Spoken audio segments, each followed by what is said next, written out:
in sports. We're down to the second last week of playing on the gridiron. Games are on top as well. Folks, we have an emergency NTV Sports podcast for you today on a Monday. Not wait until Thursday. We have a lot of news to get to. Huskers football AP voting. We know where we stand. Are we top 25? We're going to break it down. Plus, Huskers volleyball, red-white scrimmage. I got some player highlights, my camera exclusives. We're going to talk about the scores and stats, who performed really well, and reading into some of the numbers and DBK interview. So folks, moving forward, now that we're getting into fall sports, I may be putting these out multiple times a week. It's hard to wait a week. The news cycle goes quick. I want to give you the biggest, baddest news daily, weekly, probably 2 to 3 times a week if I can get it out. These won't go 30 minutes. These will be 8 to 15, getting you the news that you need around your Husker sports. And we got to talk AP poll. Let me share my screen. So the AP poll just came out, top 25. Texas number 1 with Arch Manning, the new QB after Quinn Ewers left. Penn State 2, Ohio State 3, Clemson, Georgia rounding out the top 5. Oregon at 7 also got a first place vote. Who do you not see there? Nebraska. Not surprising.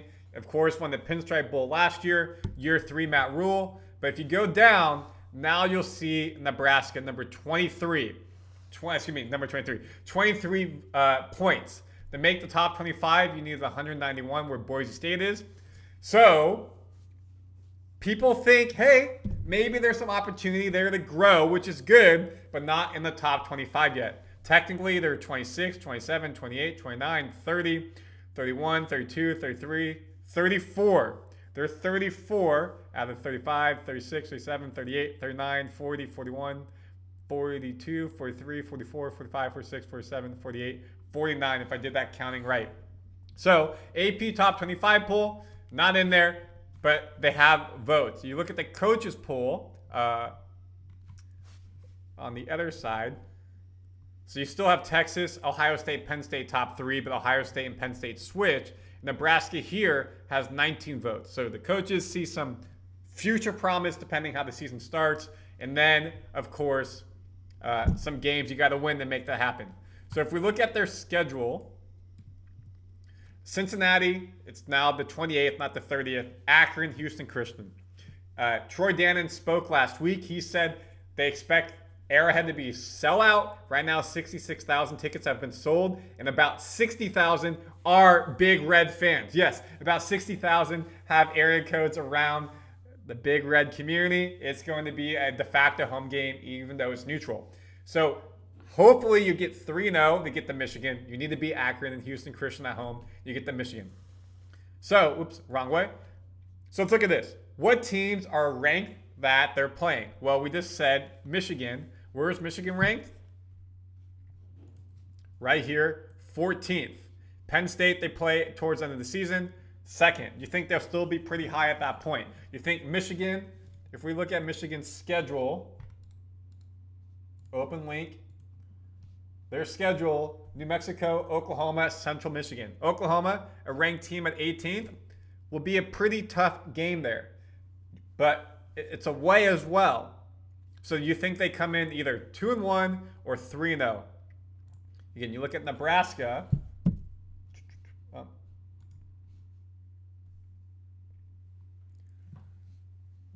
Michigan ranked, Penn State ranked. Other than that, nobody else is ranked. I looked it up. Iowa got some votes. Let me just show you right here. And USC got some votes. So let's go back to this one. So if we go down, Iowa got some votes. USC got some votes. UCLA didn't get any. But other than that, folks, it's a winnable schedule. Again, Iowa day after Thanksgiving at home. Penn State on the road will be a very tough matchup, especially, if they go 2-0 here, 3-0 here, beat Michigan 4-0, Michigan State at home, not the powerhouse they used to be. Then Maryland on the road can be tricky, but if they're playing their ball, they should win that. Minnesota on the road, they're up and down team. That is a Fox night game as well. Could be a tricky one. But then you think Northwestern, USC at home should be wins. UCLA on the road Don't want that to be a trap game before you get Penn State. But, folks, winnable schedule. Year 3, Matt Rule. We know all the storylines. Michigan, ranked. Penn State, ranked. Other than that, they don't have any other ranked teams on their schedule. And if you look, again, there are other Big Ten teams on here. You got Oregon, you got Ohio State, not playing either of them. Washington's down here. They are not ranked, but they got points, not playing them. Indiana is ranked, not playing them. So a favorable schedule, as we knew, and now when you look at the polls, we agree. So comment your thoughts. Do you agree or disagree? And of course, coming up this week, we got more practices, more press conferences with the coaches. Matt Rule on Saturday said he liked with this team. I have the whole report. It's linked. What's working? Offense looked very efficient. Running backs are looking good. Defensively, getting to the ball, we need to do a better job tackling. And he thinks special teams will be much better as well, especially at the kicking position, punter-wise, with a freshman, folks, who can kick with both legs. Yes, and I have a full video. It's linked there. Go look at it. So, interesting. Comment your thoughts. Love to hear what you think about it. And then on the other side, now we got to talk about the red-white scrimmage. Again, I did a report on this in case you missed it, pulling it together. Thoughts, red-white scrimmage. And I saw a lot of chatter online. This was not meant to be red is one team, like second, third squad, versus white is the starters. People switched 3 or 4 players per team switched jerseys after each set. They were changing up teams, all getting chemistry. It was a glorified practice. Don't read into who's on each team, just the overall play of how the players did. We wanted to have a lot of even teams and have a competitive game, and we did that. And we saw some players step up in big moments, which was great. But it also showed a few things we have to work on, and that hopefully will be better in the alumni match next week. Serving and passing, I do think we are a very good serve and pass team. I think that's the toughest thing to do when you're nervous and when there's a lot of pressure. So I thought that showed a little bit today. So we'll do a little more serve and pass, and we got a lot of firepower, so we need to work on that so we can get everybody the ball, and probably a little more blocking. So these are up on the screen. You can look. Again, the players switch between red and white, so hard to just say, hey, player A, look at the stats. We're going to go through it. Serving, blocking, passing. The 3 things. Serving, I noticed as well, service errors. They had a total of, as a collective team, 14 service errors in 4 sets. That's basically between 3 to 4 per set. New players, first time in the NTV Sports Center, new season for the returners, high energy, playing against your friends, your peers. I expect that to go down as they get more comfortable with the season going on. But if you look, I did mention on my report, Virginia, did a nice job getting some wins, but then we got the service error. And of course, what does that mean? You get the point, you're on a high, and then an individual error, an unforced error creates Snapple, and it ruins your momentum. Against a good team like Penn State, Wisconsin, you can't do that. But she also did Virginia have the most service aces with 2. Other people, Campbell Flynn had 1, Tara Sigler had 1, Taylor Landfair had 1, Olivia Mock had 1. So there you go. That's good on their side. If you look at the actual, let's look at liberos. So hey, who's usually getting the serves? Liberos are trying to get there. The person with the most digs, Olivia Mock with 15. And then if you look at Laney had 14, which was second. You look at Macy, she had 2. She had 3 total. And then Carrie Lombach had 2. So Laney and Olivia, most digs, played a lot. So that could be where you're kind of looking at the battle. Macy kind of falling behind, potentially. On my match will be a better representation. You look at overall kills. Harper had 14 between the 2 teams. Skylar had 7. Hunter Ryan had 4. Manaya had 4. Taylor Landfair had 4. Tara Sigler had 6. Virginia had 10. So she had a nice day. Kenna had 8. Rebecca Alec at middle block had 12. Andy Jackson, 7. She was a little bit quiet, honestly, what I expected as well from the returning All-American. Ali Check, coming from Baylor, had 6. Bergen, 4 kills herself. I love when she does a little dink and fakes out on the set. Now look at the setters. Again, coaches said we have the best setting room in the nation. Bergen had 29 assists, 349. Excuse me. Campbell Flynn, the freshman, had 29 assists, 349 percentage. Bergen had 32 assists, 360 percentage. Overall, nice job by them. She said she was really proud of how they set it. Again, trying to do the quick sets. As a collective team, again, you can't really read red versus white as people switch. But there's one player who stood out above everybody else, and I agreed with this assessment from Coach when she said it. Who was it?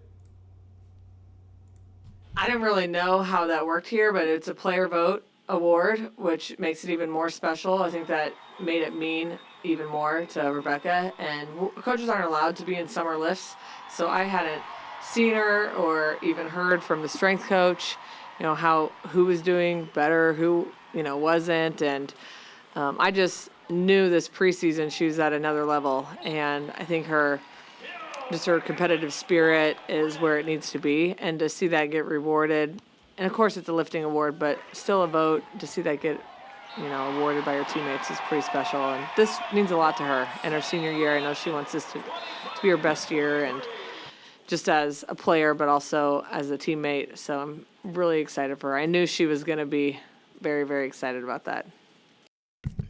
I did not like the video. I thought it was her saying Rebecca was MVP of the match. She was the loudest throughout, especially in the 4th set when the energy kind of died down a bit. She was the only player who could still hear and brought it. And that's why she earned the Lifter of the Year for all the hard work she puts in the mornings, afternoons, the evenings, going to the gym, pushing her team. The former Nebraska Gatorade Volleyball Player of the Year has tough competition with a blocker with Campbell out there. You got Manaya out there as well. And so she's really trying to push herself to be successful. Kenna did a really good job too, but it's going to be tough for them to win position over Rebecca and Andy. I think they're going to be switching. So very impressive stuff by Rebecca and earning that award. You could see how much it meant to her. And she talked about that's how she can gain advantage on her opponents, doing all this stuff. Now, if we look at some of the players, Campbell right here, this was the most impressive set to me. Back bump over the head, perfectly on the net for the kill. And a great hit by Tara right there. But folks, look at that. That is perfectly on the net. If you put that forward like that, it couldn't have been any better. She's impressive. Is she going to beat Bergen out for setter? Most likely not. Bergen is the freshman, the sophomore, setter. Excuse me, let me say it. Bergen was the setter of the year in the Big Ten as a freshman and a sophomore. First player ever to do that. Now she's in her junior year. She was an All-American last year, was a summer captain. She'll be your starting setter. Saying there is a competition, DBK, I get it. However, Campbell really is giving her a run for her money. She is an amazing setter. The setting, she'll have 2 years basically, end of Bergen. Maybe they do a thing where they play 2 setters on the court. If you can do both, look at Bergen being able to hit as well, being able to play defense. You could totally do that. But look at some of these sets by her. This one-hand tip to Virginia, right place, right hand, quick back set, looking very fresh. And she talked about being in this program and give her another year or two to continue to get her body stronger as she grows into it, being a part of the team, going through a full season. I think she's going to be another future All-American setter. We already showed some stuff on Alec. Virginia, I know, was a big talking point. What she can do at 6'5", and she's every bit of 6'5", folks. Just super big, super talented. Again, got to clean up some of the service errors. Let me get you to the game stuff. She did have some great hits where she got up and the ball went straight down. And you were those oh my word, right here. No, this was a tip. Coach did say the tape will be the most important for her. There's a lot of stuff she can work on. She's incredibly coachable. This might be it. Yeah, look how high up she gets and just goes straight down with it. That is unstoppable. I don't care what type of defense you play. Look how high up she is off the court. Look how far the ball is. Defense isn't even, that's a quick set by Bergen. Even set, that's through the hands. Even if she wanted to go down the line, she could go cross court with it. There were some times where she kind of hit it a little bit light. Now, she didn't get a crazy amount of blocks here at 6'5". I think that's something that they're going to want to work on, her defense. But playing opposite, you have Harper on one side, her on the other. This will be quality, quality, quality. Someone I was very impressed with was Tara. Is she going to play a lot this year? Probably not. You have Harper. She's going to be your outside hitter number 1. Skylar, redshirt freshman, looked really good. Again, I went over her stats. 7 kills. Taylor, 6'5" out there. Had a lot of playing time, of course.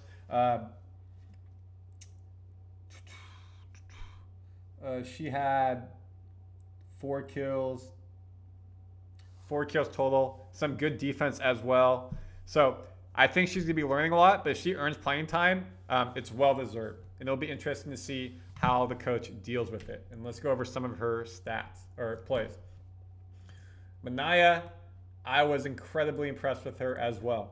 Again, just being able to come in and do what she did. Another freshman. This team is just loaded, and they're only going to get more and more loaded. Is impressive. Again, there she is at the block on number 14 white, and then gets the defense into the hit for the kill, for the point.